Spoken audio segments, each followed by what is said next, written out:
একটা করলাম যে যেদিকে তাকাই সব চাটগার লোক, ঢোকা অব্দি দেখছি চাটগার লোক। তো বুঝতে পারছি চাটগার বুদ্ধ ধর্মের এখনো ঠিকানা চট্টগ্রাম। তোমরা ভালো আছো নিবি এখন? আর বারবার কই দিত কেন চাটিয়ে হতা হই, নইলে তারা মন বইত না। তো খুব খুশি হলাম মনোরাল্লাহ দেখো ভবিষ্যতে জানি এন সুন্দর জিনিস হয়। ওনারা যে কোনো সময় ফুয়াশা লইয়া আইত পারিবেন, দেখতে পারিবেন, বন্ধু বান্ধবরে লইয়া আইত পারিবেন, এই নিয়ে লেখান জায়গা পান ব্যাগুনার বলে ব্যাগুনের লইয়া আরো ব্যাগুন ইস্যু মিললে ফুয়াশা লইয়ারে এইলে জাগান ফিরবে। আর মিলন মেলার কথা কই, মিলন মেলা তো এনে হতে দিল হইতো না, এন জিনিস গরম ফিরতে টানিয়ে আনুন ফুরিবে ব্যাগুনারে ফুয়াশা লইয়ারে যেন টানিয়াই। তো খুব খুশি হলাম আজ ব্যাগুনের দেখা হয়ে গেল। কই প্রথমে আমি বলে রাখি যে আমি খুব অভিভূত হয়েছি যখন আমাকে বলেছিল এখানে আসার জন্য। আমি একটা দৈনন্দিন কাজ হিসেবে এটাকে নিয়েছিলাম। এটা যে এটা ঐতিহাসিক কাজ এটা অনুভব করিনি।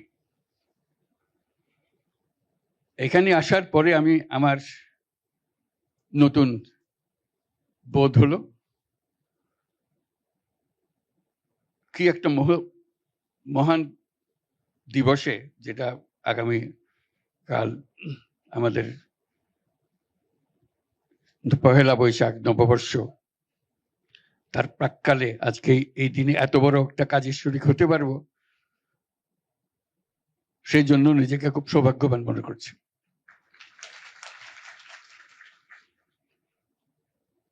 আর নিজেকে অপরাধী বোধ করছি,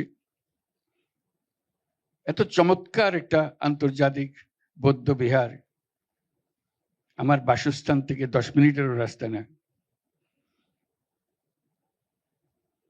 আমার অনেক বয়স হয়েছে, কোনোদিন দেখা হয়নি এত চমৎকার একটা বৌদ্ধ বিহার। না দেখলে জানতে পারতাম না এত সুন্দর একটা ঐতিহাসিক জায়গা এখানে আছে, যেটা দেশের সব মানুষের জায়গার একটা জায়গা হতে পারত শ্রদ্ধা নিবেদনের জন্য। আমাদের সেটা হয়ে ওঠেনি। আমি অভিনন্দন জানাই সেনাবাহিনীকে, তারা স্বতঃস্ফূর্তভাবে এই দায়িত্ব গ্রহণ করেছে এবং একটি ভবন নির্মাণ, সম্প্রীতি ভবন নির্মাণের জন্য দায়িত্ব নিয়েছে। তাদেরকে আমি সবার পক্ষ থেকে অভিনন্দন জানাচ্ছি।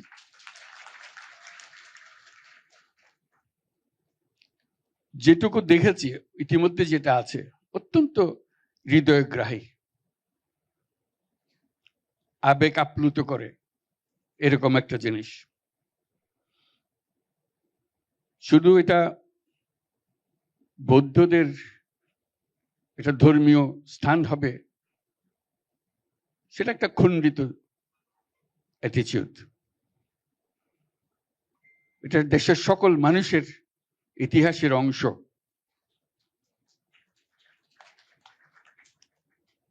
সকল ছেলে মেয়ে একবার দেখে যাবে কি আছে কি দেখা। এটা না দেখলে আমার তো কোনোদিন দেখা হতো না আজকে যদি না আসতাম।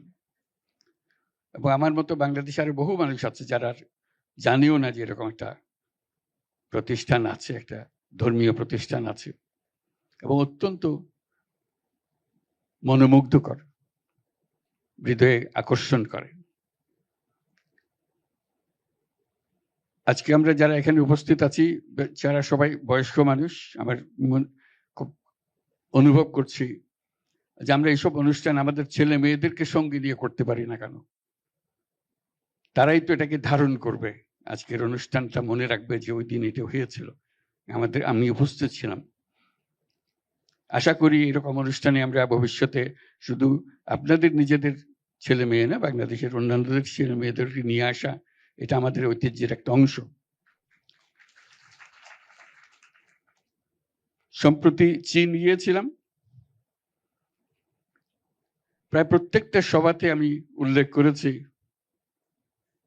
অতীশ দীপঙ্করের কথা এবং কিভাবে বৌদ্ধ ধর্ম এখান থেকে বাংলাদেশ থেকে চীনে গিয়েছে।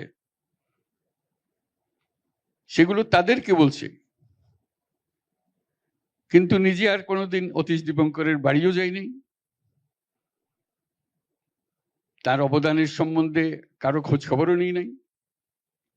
শুধু বলেছি অতীশ দীপঙ্করের অনেক মনাস্ক্রিপ্ট চীনের বিভিন্ন মনাস্ট্রিতে ছড়িয়ে আছে, সেগুলো সংগ্রহ করার কথা বলেছি। এই যে দুরকম ভূমিকা, নিজের দেশের মানুষ অতীশ দীপঙ্কর কেন গিয়েছিল, চীনের অত্যন্ত শ্রদ্ধেয় মানুষ হিসেবে কেন তিনি স্থান পেলেন তাদের মনের মধ্যে, অতীশ দীপঙ্করের উল্লেখ করলে মানুষ চেনে থাকে। তো সেই ইতিহাস তো মুছে যাওয়ার ইতিহাস না, এই ইতিহাস তো সগৌরবে তুলে ধরার ইতিহাস। আমাদেরই মানুষ, আমাদেরই পাড়ার মানুষ। তখন তো এত যানবাহনও ছিল না, কিছুই ছিল না। কিভাবে এত কিছু পার হয়ে হিমালয় পর্বত পার হয়ে সে দেশে গেল, সে দেশে বৌদ্ধ ধর্ম প্রচার করলো, আজ পর্যন্ত তাকে মানুষ চেনে সেখানে। আজকে যেটার ভিত্তিপ্রস্তর স্থাপন হলো, সে ইতিহাসেরই তো অংশ এটা।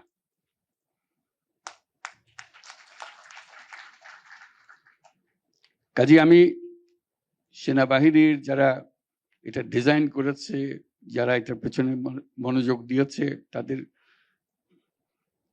ট্যালেন্ট এখানে কন্ট্রিবিউট করেছে, তাদের সবাইকে অভিনন্দন জানাচ্ছি। তারা সবাই একটা ঐতিহাসিক কাজের সঙ্গে জড়িত। এবং এখন পর্যন্ত আমরা যা দেখছি, যখন সম্প্রীতি ভবন নির্মাণ হবে, এটার থেকে যেন বিচ্ছিন্ন হয়ে না যায় এমন একটা ভবন করলাম যে মনে হয় না যে ইতিহাসের সঙ্গে মিল আছে। আমি দেখি নেই, আমি শুধু স্মরণ করিয়ে দিচ্ছি, এটা মহান কৃতিত্ব এবং মহান সম্মানের ব্যাপার যে আমরা যেটা করতে পারছি। কাজেই সে ঐতিহাসিক দায়িত্ব স্মরণ করে তারা করবেন। আমাদের সবার শুভেচ্ছা তাদের পেছনে রইল, যাতে করে যুগ যুগ ধরে যখনই এই সম্প্রতি ভবনে আসবে, যারা এটা তৈরি করেছিল তাদের প্রশংসা করে যে কি চমৎকার ভাবে সে কনসেপচুয়ালাইজ করেছে পুরো জিনিসটাকে। আজকে আরেকটা জিনিস হলো, এটা তো অভিভূত হলাম এবং নিজের দায়িত্বের কথা মনে করলাম। একটা করলাম যে যেদিকে তাকাই সব চাটগার লোক, ঢোকা অব্দি দেখছি চাটগার লোক। তো বুঝতে পারছি চাটগার বৌদ্ধ ধর্মের এখনো ঠিকানা চট্টগ্রাম। তোমরা ভালো আছেন নাকি এখন? আর বারবার কই দিত কেন চাটিয়ে হতা হই, নইলে তারা মন বইত না।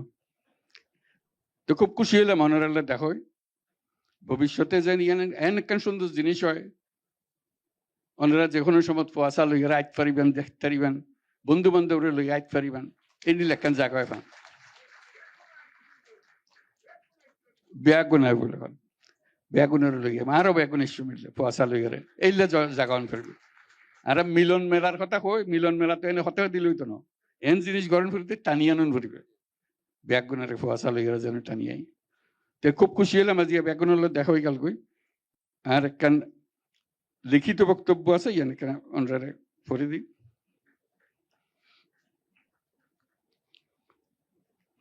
এক্সেলেন্সিজ, সুপ্রিয় উপস্থিতি, আপনাদের সবার প্রতি আমার শুভেচ্ছা ও সালাম। বাংলা নববর্ষের প্রাক্কালে আমরা আজ ঢাকা আন্তর্জাতিক বৌদ্ধবিহারে সম্প্রীতি ভবনের ভিত্তিপ্রস্তর স্থাপন করতে যাচ্ছি। আমরা করে ফেলেছি কিন্তু এর মধ্যে। এমন একটি সুন্দর শান্তিপূর্ণ অনুষ্ঠানে আমাকে আমন্ত্রণ জানানোর জন্য বাংলাদেশ বুদ্ধিস্ট ফেডারেশন এবং আন্তর্জাতিক বৌদ্ধবিহারের কর্মকর্তাদের প্রতি আমার কৃতজ্ঞতা ও ধন্যবাদ। একই সঙ্গে সবাইকে বাংলা নববর্ষের অগ্রিম শুভেচ্ছা জানাচ্ছি। শুভ নববর্ষ। অতি প্রাচীন সময় থেকে এই অঞ্চলের গুরুত্বপূর্ণ শিক্ষা প্রতিষ্ঠান হিসেবে আবির্ভূত হয়েছিল এখানকার বৌদ্ধ বিহারগুলো। এগুলো আমাদের ঐতিহ্য ও সভ্যতার নিদর্শন। পৃথিবীর দূর দূরান্ত থেকে ভিক্ষু ও ছাত্ররা এই বিহারগুলোতে আসতেন।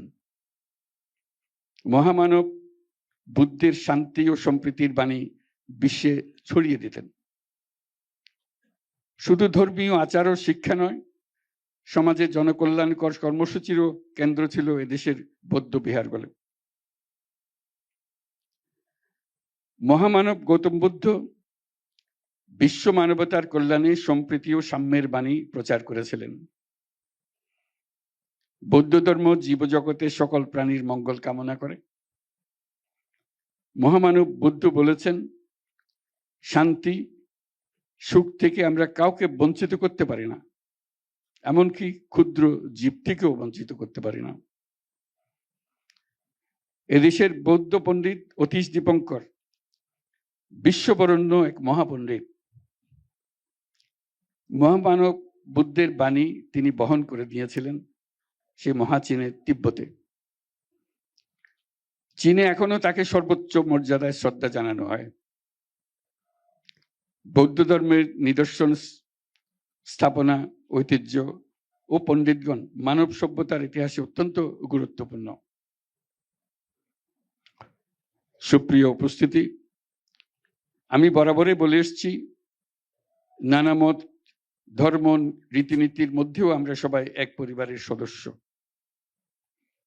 এদেশের হিন্দু, মুসলমান, বৌদ্ধ, খ্রিস্টান, পাহাড় ও সমতলের বিভিন্ন সম্প্রদায় ও জনগোষ্ঠী সব মিলিয়ে এদেশের মানুষের বিচিত্র ভাষা, সংস্কৃতি, ঐতিহ্য।